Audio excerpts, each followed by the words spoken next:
Hello bachcho, let's see the question. Classification that is based on sequencing of DNA and chemical nature of protein is A. Chemotaxonomy, B. Cytotaxonomy, C. Adansonian taxonomy, D. Karyotaxonomy. तो यहाँ पे जो की concept में हम देखने वाले हैं बच्चों that is about the various taxonomy. Okay, so taxonomy मतलब क्या? Of sorry taxonomy, study of the identification, naming and classification of plants.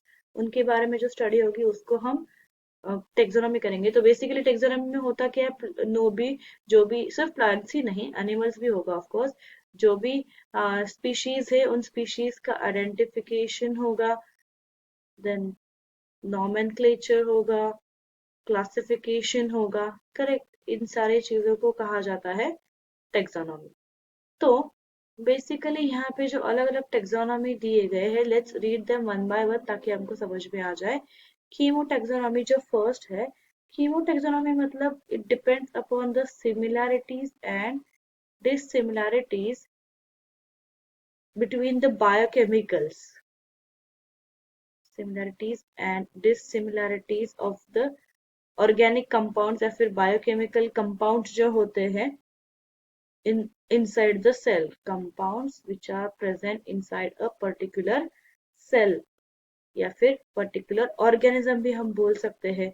तो एक पर्टिकुलर ऑर्गेनिज्म के अंदर होने वाले जो कंपाउंड से बायोकेमिकल मॉलिक्यूल्स है, बायोमॉलिक्यूल्स जिसको कहेंगे हम, उनके ऊपर अगर सिमिलैरिटीज और डिससिमिलैरिटीज के ऊपर अगर हम उन बायोमॉलिक्यूल कंपाउंड्स की सिमिलरिटीज एंड डिससिमिलरिटीज के ऊपर अगर क्लासिफिकेशन किया जाएगा उसको हम कहेंगे कीमोटेक्सोनॉमी.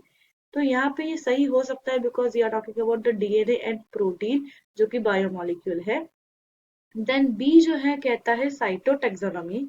साइटोटेक्सोनॉमी इन्वॉल्व्स द क्लासिफिकेशन जो बेस्ड है सेल स्ट्रक्चर एंड उसके फंक्शन के ऊपर. तो ये यहाँ पे गलत हो जाएगा. देन एडेंसोनियन टेक्सोनॉमी मतलब ऐसा टेक्सोनॉमी जो हर कैरेक्टर को इक्वल वेटेज देगा.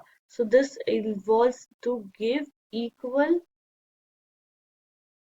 weightage to every character या फिर all character. उस टाइप के टेक्सोनॉमी को हम कहेंगे एडेंसोनियन टेक्सोनॉमी. एंड लास्ट में आता है कैरियोटेक्सोनॉमी. कैरियोटेक्सोनॉमी डिपेंड करता है स्ट्रक्चर ऑफ न्यूक्लियस के ऊपर. So it is based on the structure of nucleus. Nucleus के अंदर की जो क्रोमोसोम है उसका structure, shape and number of chromosome, इसके ऊपर बेस्ड रहेगा कैरियो. Karyo means chromatin. तो nucleus, sorry not chromatin, karyo means nucleus. तो न्यूक्लियस के ऊपर जो डिपेंडेंट होता है उसको कहते हैं हम कैरियोटेक्सोनॉमी. तो ये भी यहाँ पे दोनों इनकरेक्ट हो जाते हैं. तो मोस्ट अप्रोप्रिएट रह जाता है केमोटेक्सोनॉमी जो बायोमोलिक्यूल्स होते हैं एक ऑर्गेनिज्म या फिर एक सेल के अंदर, उसके सिमिलरिटीज एंड डिससिमिलरिटीज के ऊपर जब टेक्सोनॉमी होती है उसको कहेंगे कीमोटेक्सोनॉमी. Therefore, इस क्वेश्चन में करेक्ट आंसर है बच्चों option A. Hope you have understood well. Best of luck.